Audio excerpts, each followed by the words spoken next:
China alega que os Estados Unidos está violando o direito internacional com as apreensões de navios petroleiros venezuelanos, sendo que nós tivemos o terceiro navio apreendido nos últimos 10 dias. Vale lembrar que a Venezuela utiliza o tom bastante nacionalista e fala em revolução contra o imperialismo estrangeiro.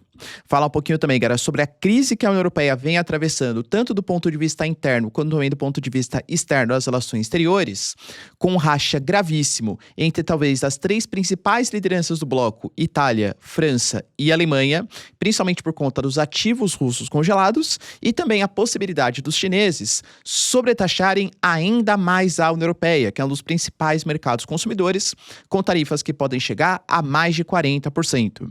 Vale lembrar também que a dificuldade de assinar o acordo entre Mercosul e União Europeia também dificulta economicamente o bloco, com a possibilidade dos chineses firmarem um acordo até mesmo antes da União Europeia.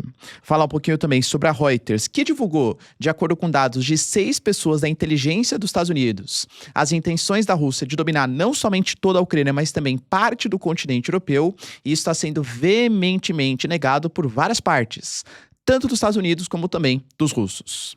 Para finalizar, pessoal, a gente tem também anúncios importantes sobre Trump designando o governador da Louisiana para definir a possibilidade de uma anexação da Groenlândia, que hoje pertence, mais ou menos, vamos entender, né, à Dinamarca, e também o Japão, que vai reativar a sua maior usina nuclear, visando uma redução da dependência frente aos combustíveis fósseis. Mas já adianto para vocês que desde 2011 a resistência em relação a esse tipo de energia é muito forte no Japão.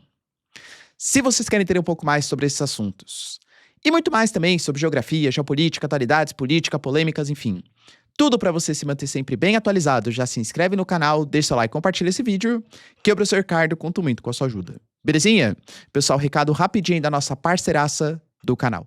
Para quem não sabe, eu tenho a minha empresa chamada Professor Ricardo Marcílio, que é responsável não só pelo canal, mas por vários outros serviços.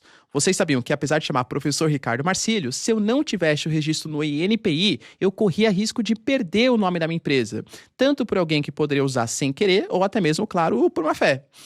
Para fazer o registro é muito demorado, é burocrático, é difícil.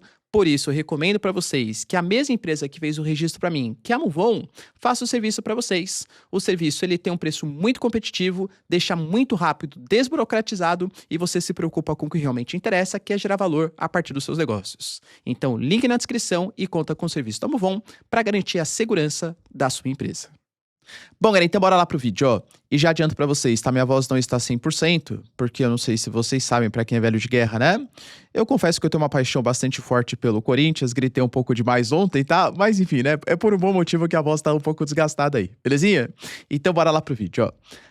Como eu coloquei para vocês a nossa introdução, de fato, galera, a gente tem o aumento das apreensões de navios petroleiros venezuelanos acontecendo principalmente nos últimos 10 dias, depois do cerco militar total, segundo palavras do próprio Trump, e das 3 últimas embarcações, principalmente a segunda, que a China acusa que nem estava sob sanções internacionais e tinha grande parte do petróleo que estava sendo negociado ou iria ser negociado com os chineses, alegando que isso é uma apreensão ilegal. Segundo as palavras da China, hoje os americanos estão violando o direito internacional com apreensões arbitrárias. A China alega que ela se opõe totalmente às sanções ilegais e unilaterais dos Estados Unidos, já que a Venezuela tem sim o direito de desenvolver relações geopolíticas e políticas com qualquer outro país. O terceiro navio que foi apreendido agora, chamado de navio Bela 1, ele estava com bandeira do Panamá. É muito comum isso na frota fantasma venezuelana, né? Estima-se que mais ou menos 40% do petróleo negociado pelos venezuelanos seja a partir de navios sancionados pelos Estados Unidos e teria passado, né? E iria pegar um pouquinho de combustível e tal para comercializar eventualmente com outro país. Como eu trago para vocês, galera, essas ações dos Estados Unidos, elas não mexem somente com a América Latina, visto que a Venezuela hoje é a maior reserva de petróleo do mundo, não é a maior produção, porque está muito defasado, principalmente depois da crise econômica da Venezuela, pós ali crise de 2008, crise de 2010, né? Porque começou a ter uma série de refugiados, geralmente o refugiado é mão de obra mais qualificada, as sanções que vieram contra a Venezuela impedem que as tecnologias sejam repostas, que os insumos eles sejam trocados por produtos mais tecnológicos. Então a Venezuela meio que parou no tempo, na sua capacidade produtiva. Aumentou um pouco nos últimos anos, é bem verdade, mas ainda muito aquém do que era, pô, a questão de 20 anos atrás, no ápice ali do governo Hugo Chávez. Mesmo assim, a China depende bastante, né, do petróleo que é exportado pela Venezuela, e quando os americanos começarem a atrapalhar economicamente os chineses, pode ser que os chineses se posicionem de maneira mais efetiva. Por enquanto, já trouxe para vocês também que eu não acho que nem China nem Rússia tomarão ações muito mais efetivas do que fazer protestos, reclamações, alegar que os americanos estão ferindo o direito internacional, mas a Venezuela está tentando. O Nicolás Maduro, por exemplo, deu palavras fortes contra os americanos, alegando que está enfrentando e derrotando há 25 semanas uma campanha de agressão que vai desde o terrorismo psicológico até corsários, piratas que assaltam petroleiros. Estamos preparados para acelerar a marcha da revolução profunda. E aqui existem algumas coisas que me preocupam, tá? Em que sentido, professor? Primeiro, hoje, às 18 horas, horário de Brasília, às 15 horas, horário oficial dos Estados Unidos, o Trump convocou uma declaração importante, um pronunciamento importante, confesso que eu não sei o que é, né, mas ele vai fazer junto ao Pete Hegseth, que é o secretário de Defesa, o secretário do Departamento de Guerra dos Estados Unidos, e junto à Marinha. Pô, galera, convenhamos que a Marinha tá fazendo todo um bloqueio ali marítimo contra a Venezuela. Espera-se, ou ache-se, né, que deve ser algum tipo de a declaração em relação à Venezuela. Tá certo que o Trump, galera, quantas vezes já não fez isso, né? Olha, tem um importante pronunciamento para fazer. Aí toda a imprensa para. Ah, mudei o nome, não é mais Departamento de Defesa, é Departamento de Guerra. Cara, convenhamos, né? Não que não seja importante, acho que simbolicamente é muito relevante isso sobre a nova postura americana. Mas fazer um anúncio, fazer uma grande declaração para mudança de nome, cara, convenhamos, né? Vamos ver se hoje é de fato uma coisa mais relevante. Além disso, outra coisa importante que eu venho trazendo para vocês. O que o Nicolás Maduro falou, que ele está derrotando essa campanha de terror taranã internacional, que são corsários, que são piratas, é uma narrativa que cada vez mais cola, galera. E como eu falo pra vocês, não acho, pô, se os dados realmente estiverem certos, né, do processo eleitoral, do boicote, que a da vitória da oposição, com mais 70% dos votos para Edmundo Gonzalez, não acho que o Nicolás Maduro, até por toda a crise, até por todas as sanções, a liberdade que existe na Venezuela, que ele seja um cara muito popular. Mas em todos os locais onde o Trump ficou fazendo bloqueios, sanções, punições, ameaças, o que a gente teve foi a pessoa que se posicionava contra essa forma de imperialismo aumentando a sua popularidade. E o Nicolás Maduro está se utilizando disso. Olha, eu estou lutando contra os corsários, contra os imperialistas. Será que isso pode aumentar a popularidade de Nicolás Maduro, ainda mais com o eventual apoio de China e Rússia?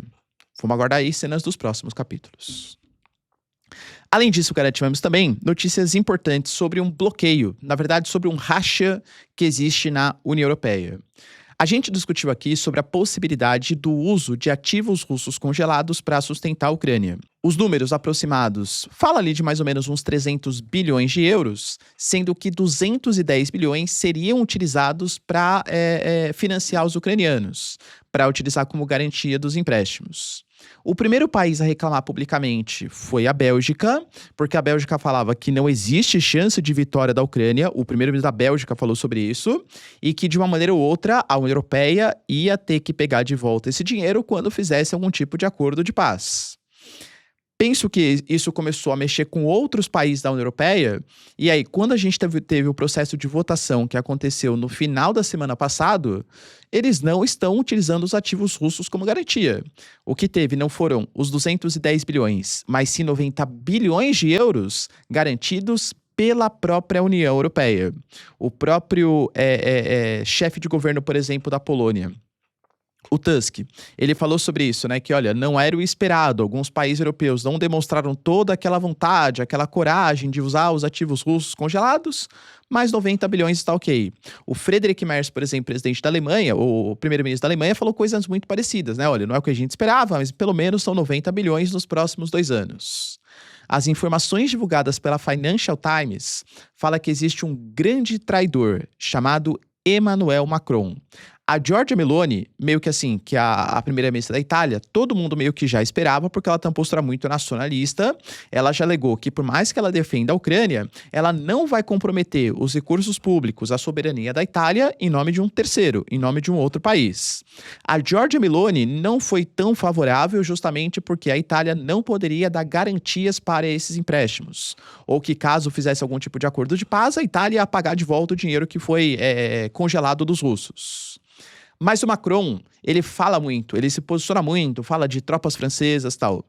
Aparentemente, o Macron também voltou atrás. Vendo que existe hoje um reagrupamento nacional de Marine Le Pen que cresce de popularidade, que tem um discurso muito parecido também com esses discursos mais nacionalistas. Poxa, até entendo a importância da Ucrânia, mas primeiro vamos pensar nos nossos próprios interesses. Os recursos dos franceses para ajudar os franceses. E o Macron não quis apoiar a proposta dos ativos russos congelados. Vocês entendem o quão perigoso é isso? Por quê?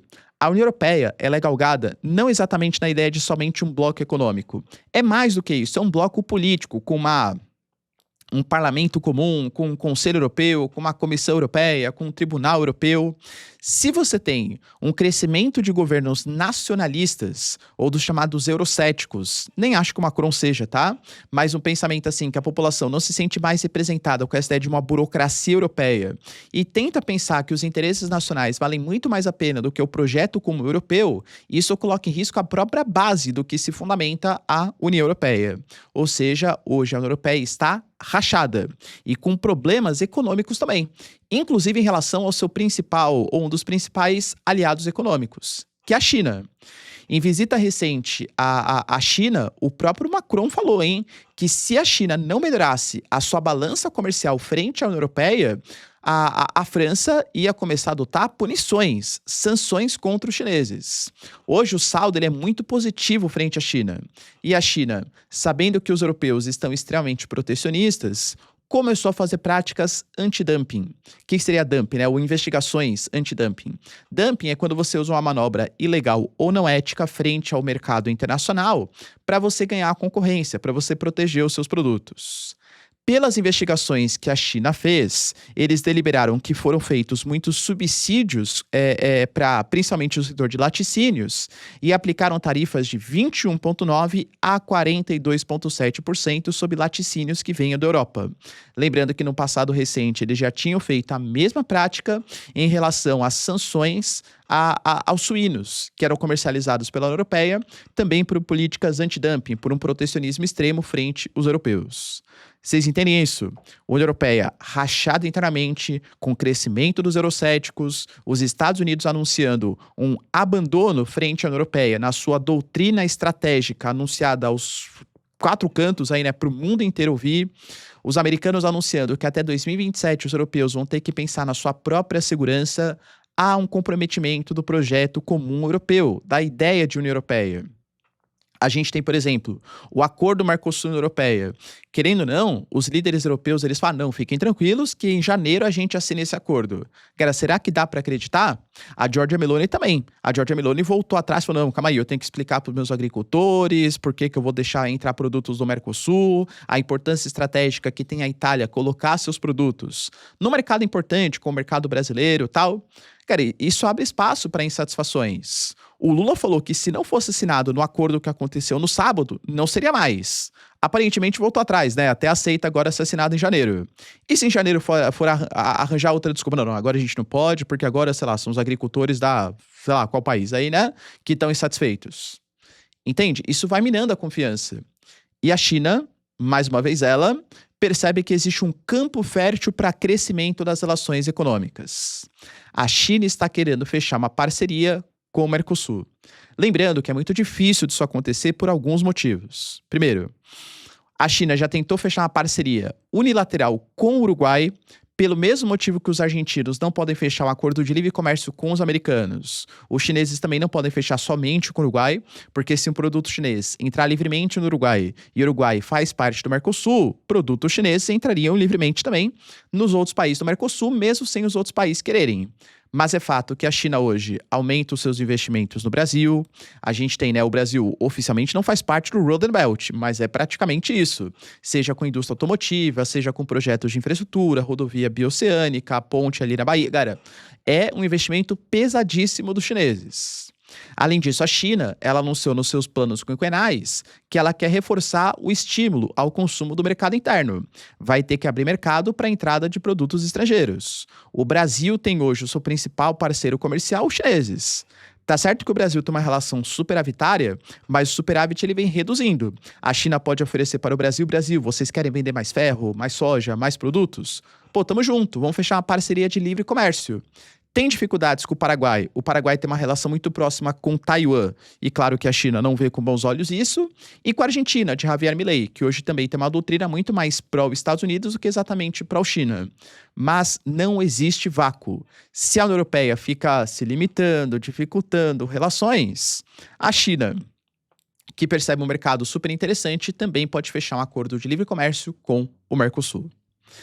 Além disso, galera, tivemos também notícias da Reuters. Eu divulguei para vocês que, mais uma vez, comprometem os europeus, porque a Reuters anunciou, ouvindo 6 pessoas da inteligência dos Estados Unidos, que a ideia da Rússia não é somente dominar a região de Donbass e a região da Crimeia, ou a região que une as duas regiões, né, passando por Zaporizhia, passando por Kherson, mas é dominar toda a Ucrânia. E, aliás, nem somente toda a Ucrânia.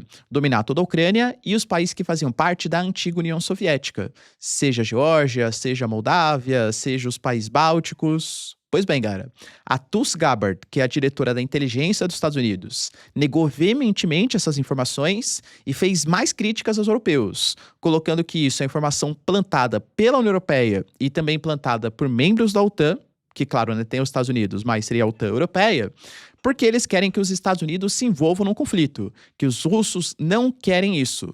O Peskov, que é o porta-voz do Putin, fez anúncios muito similares, alegando que não procede a informação da Reuters e que é uma tática de propaganda só para manchar a imagem dos russos. Como eu já trouxe para vocês também, não coloco a mão no fogo por ninguém, mas eu acho que nem que a Rússia tivesse vontade, ela tem capacidade de partir para cima dos países bálticos. Olha a dificuldade que a Rússia está tendo na Ucrânia, que é um país que nem faz parte da OTAN, embora esteja recebendo ajuda.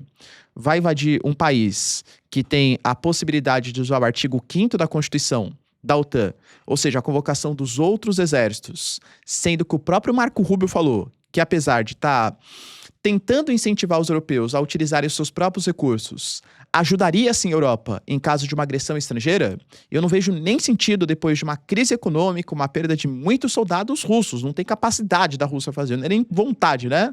Nem capacidade. Acho que é muito mais uma tática de propaganda. Pode ser que não, claro. De novo, né? Não tem informações privilegiadas. Mas acho muito difícil que a Rússia consiga fazer uma incursão militar depois dessa guerra entre Rússia e Ucrânia.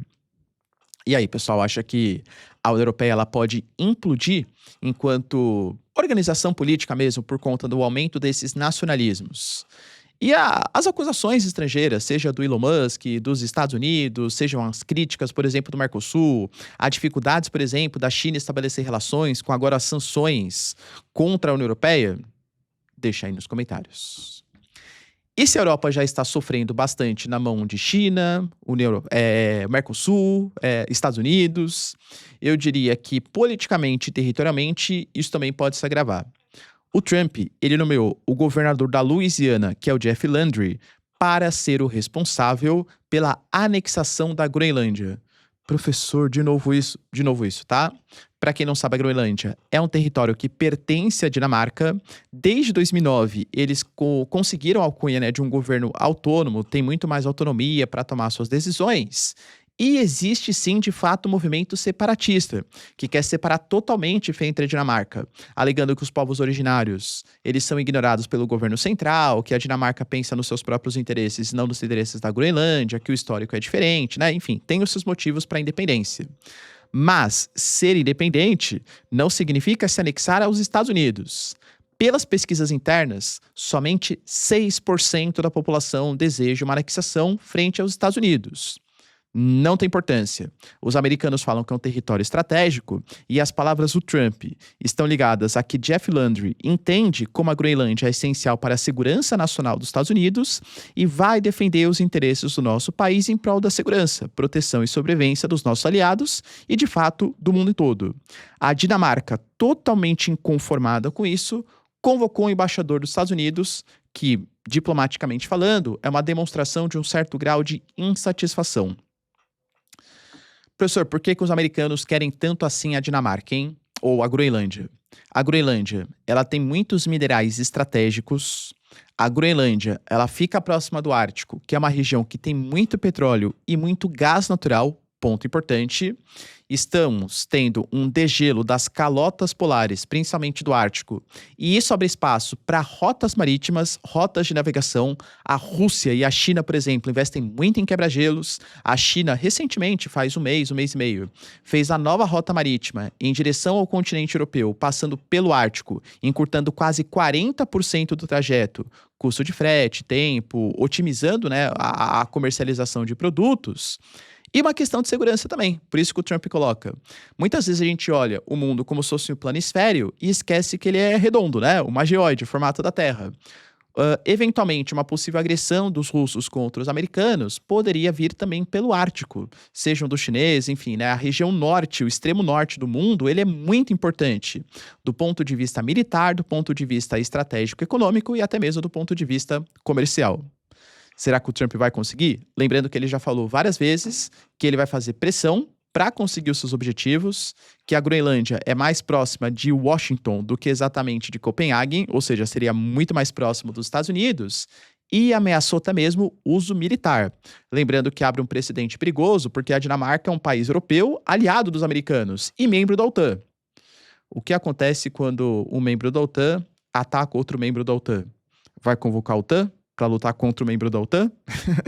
Percebe o problema aí? Enfim, né, galera? Vamos ver o que vai acontecer nos próximos capítulos.